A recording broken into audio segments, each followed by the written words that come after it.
안녕하십니까. 오늘 수산중공업을 함께 살펴볼 AP투자연구소의 이세훈 전략팀장입니다.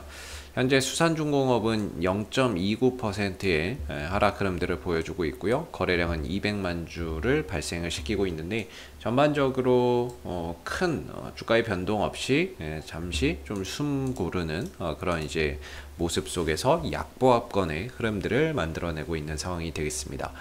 수산중공업의 코드번호 017550이 되겠고요. 현재 시각은 2021년 4월 27일 화요일 1시 53분을 지나가고 있는 시점이 되겠습니다.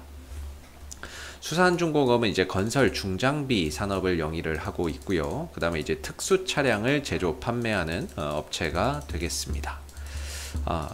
이런 이제 사업을 영위를 하고 있는 회사인데요.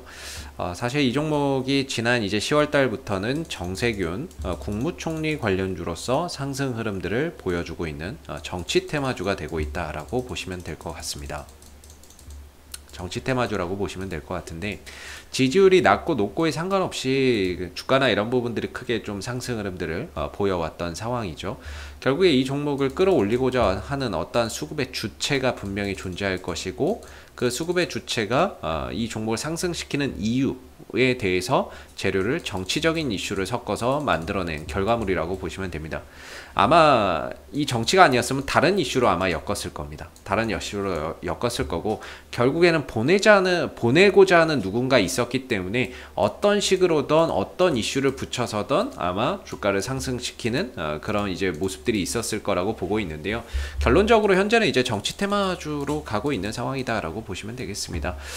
최근에 이제 정세균 전 국무총리가 국무총리직에서 사의를 표명하고, 현재는 이제 제3의 후보로서 대선 출마 선언을 지금 이제 앞두고 있는 상황인데, 주가나 이런 부분들은 기대감에 이미 많은 상승 흐름들을 보여주고 있는 상황이라고 보시면 되겠습니다. 기술적인 흐름 속에서 보면 오랜 기간 바닥에 머물러 있었던 주가가 박스권 상단을 돌파하면서 신고가의 영역으로 들어가고 있다라고 볼 수 있는데, 사실 20년 만에 지금 이 박스권을 탈피하는 겁니다. 20년 만에 박스권을 탈피하면서 신고가의 영역으로 보고 있는데요. 20년 전에 있었던 이런 자리가 저항의 역할을 할 거라고 보지는 않습니다. 저항의 역할이 될 수는 없을 거고요. 그렇기 때문에 지금 이제 수산중공업은 말 그대로 신고가의 영역 속에서 얼마까지 갈지 모르는 그런 이제 상승세를 타고 있다, 이렇게 말씀 좀 드릴 수 있고, 이 종목이 이제 재료라고 하는 부분들이 바로 이제 정세균 국무총리 관련 이제 정치 테마인데, 재료는 아직까지는 남아 있다라고 봅니다. 아직까지는 주가나 이런 부분들을 추가적인 상승으로 가져갈 수 있는 재료는 여전히 존재한다라고 볼 수 있겠고, 여기 더해서 이제 수급적인 부분, 사실 이 종목을 끌어올리는 주체가 외국인들도 아니고요, 기관들도 아닙니다. 왜냐하면 이 종목이 상승했었던 이 초기 시점의 시가총액은 1000억 원을 조금 못 미치는 수준의 시가총액이었습니다.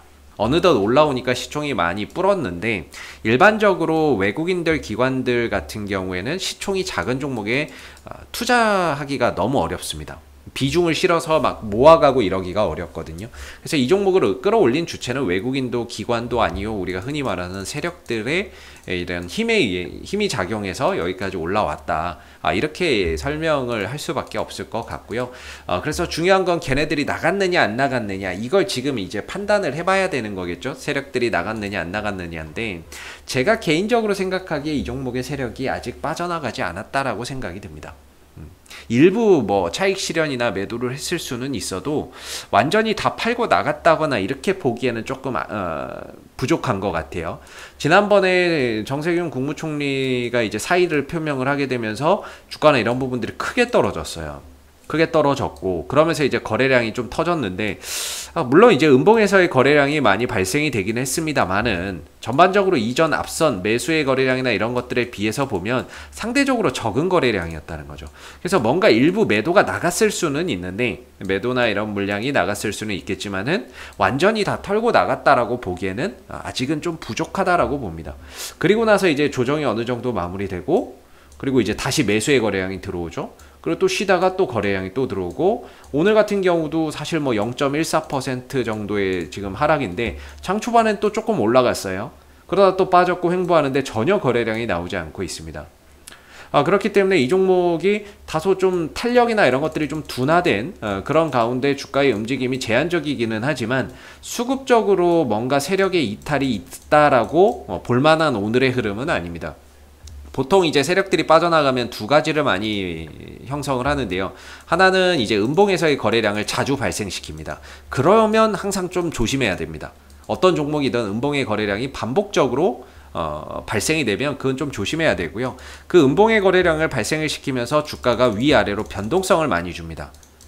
변동성을 주면서 음봉의 거래량이 발생이 된다는 거는 전반적으로 이런 세력들의 물량이 조금씩 개인들한테 넘어가고 있는 그런 이제 하나의 증거라고 볼 수 있는데, 아직까지는 수산중공업이 물량을 떠넘기고 있다라는 그런 모습은 아닌 것 같습니다.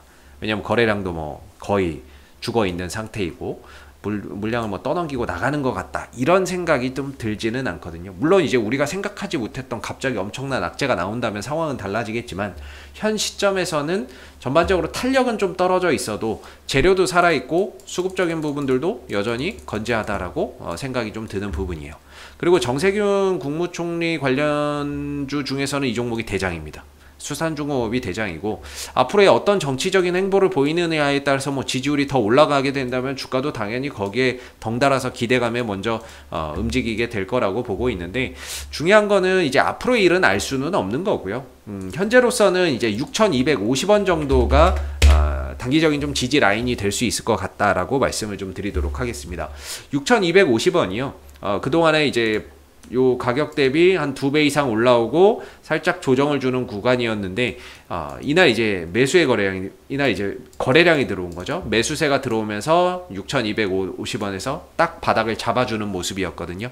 그리고 나서는 이후에 전반적으로 6,250원을 잘 지켜가면서 흐름들을 가져가고 있기 때문에 거래량이 들어왔던 이 6,250원이 단기적으로 굉장히 좀 중요한 지지 라인이 될 것 같고, 이걸 깨고 내려간다면은 조정의 그런 흐름들이 좀 더 깊어질 수 있는 그런 자리가 됩니다. 그래서 6,250원의 지지 여부를 계속해서 좀 관찰해서 보시면 좋을 것 같고요. 아직까지는 주가나 이런 부분들이 힘이 없긴 하지만 단기적인 주가의 방향성 자체는 상방을 지향하고 있습니다. 5일선 위에서 지금 시세가 만들어지고 지지가 되고 반등이 나와주고 있기 때문에 5일선이 살아있는 동안에 주가의 단기적인 이런 이제 방향성 자체는 상방을 지향하고 있는 만큼 일시적으로 조정이 나와도 하루 이틀 쉬다가 다시 또 갈 수 있는 부분이라고 보고요. 5일선이 깨지게 되면 그때는 이제 6,250원의 지지를 보셔야 되는 부분입니다. 그래서 여기만 뭐 크게 봤을 때 이 구간만 훼손이 되지 않는다면 아무래도 이제 급등 이후에 6,250원을 기점으로 좀 쉬어가는 그런 이제 모습이라고 볼 수 있겠고, 그리고 나서 재차 또 상승세를 가져가는지를 좀 봐야 되겠죠.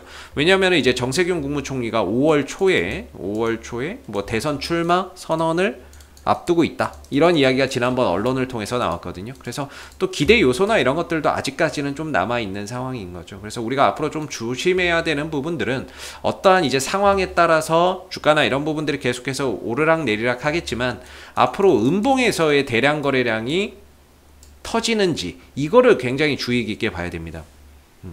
이것만 없다라고 한다면 주가나 이런 부분들은 계속해서 힘을 좀 받을 수 있을 거라고 보고 있고요. 반대로 어떤 호재가 나왔는데 거기서 주가가 뻗지 못하고 오히려 음봉에서의 거래량이 확 터지는 상황들이 온다면 호재를 이용해서 물량을 떠넘기는 거기 때문에 그런 부분들을 좀 주의해야 됩니다. 그래서 앞으로 어떤 이슈가 나오던 분봉이나 이런 부분에서 대량의 음봉 거래량을 동반한다면 그런 부분들은 물량이 좀 떠넘겨지는 그런 이제 일련의 과정이라고 볼 수 있기 때문에 그런 부분들을 좀 주의해서 보시면 좋을 것 같고요. 아직까지는 그런 모습이 보이지는 않는다라는 거죠. 그래서 6,250원 정도의 지지를 보면서 추가적인 이런 이제 반등 흐름들을 더 가져가는지를 한번 지켜보시면 좋을 것 같고요. 앞으로도 수산중공업은 이슈가 생길 때마다 계속해서 리뷰 영상 남겨드리고 있으니까요. 구독과 좋아요 한번 눌러주시고 오늘 영상은 여기서 마무리하도록 하겠습니다. 감사합니다. 그리고 무료 추천 종목을 매일매일 드리고 있습니다. 네이버에서 AP투자연구소를 검색하시게 되면 웹사이트 상단에 AP투자연구소 홈페이지 링크가 나옵니다. 클릭하시게 되면 AP투자연구소 홈페이지로 접속을 하실 수가 있는데요. 가운데 무료 추천 종목 카테고리에 2021년 무료 추천 종목을 클릭하시게 되면 소장님께서 매일매일 실시간 리딩을 진행을 해드리고 있습니다. 하나 눌러서 들어가 보게 되면 댓글 리딩은 아침 7시 40분부터 진행이 되었고요. 무료 추천 종목을 보시기 전에 꼭 읽어보세요도 참고해서 읽어보시면 좋겠습니다. 그리고 간밤에 있었던 미 증시에 대한 상승의 이유 또는 하락에 대한 이유도 댓글로서 이렇게 쭉 적어드리고 있는 부분들이 되겠고요. 그리고 9시가 되게 되면 이제 무료 추천 종목이 나오게 됩니다. 참고로 로그인을 하지 않더라도 누구나 다 보실 수 있는 부분들이 되겠고요. 무료 추천 종목의 종목명, 매수가, 1차 목표가, 손절가가 함께 제시가 되고 지난주 금요일은 두 종목이 추천이 나갔었습니다. 추천이 나갔고 주가가 상승하게 되면 그 상승한 부분에 대해서 장중에 댓글 리딩을 계속해서 이어드리고 있고요. 반대로 또 하락하게 되면 그 하락한 부분에 대해서도 장중에 리딩을 해드리고 있기 때문에 무료 추천 종목이 필요하신 분들은 홈페이지에 오셔서 많은 도움 받아가시면 좋겠습니다. 감사합니다.